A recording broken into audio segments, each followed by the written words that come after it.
السلام علیکم دوستو، آپ دیکھ رہے ہیں زین عادل ٹی وی۔ میں آپ کو بتاتا ہوں اسلامی معلومات۔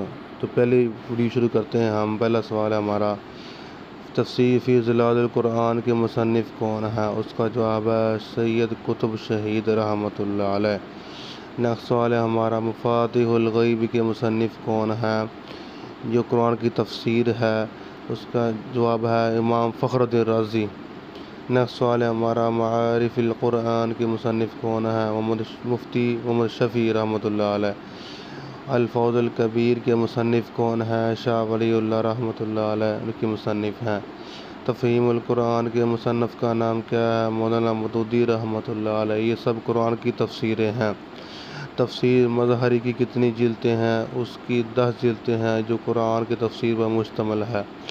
تفسیر الحقانی کی کتنی جلدیں ہیں؟ اس کی 8 جلدیں ہیں جو بہت ہی اچھے انداز میں لکھی گئی ہیں۔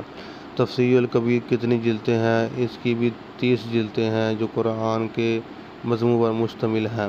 نیکسٹ سوال ہمارا، تفسیر فی ضیاء القرآن کی کتنی جلدیں ہیں؟ اس کی 5 جلدیں ہیں۔ آج کے لیے بس اتنا ہی تھا دوستو۔ ہماری ویڈیو اچھی لگی ہو ہمارے چینل کو سبسکرائب کریں اور لائک کریں، دوستوں کے ساتھ شیئر کریں۔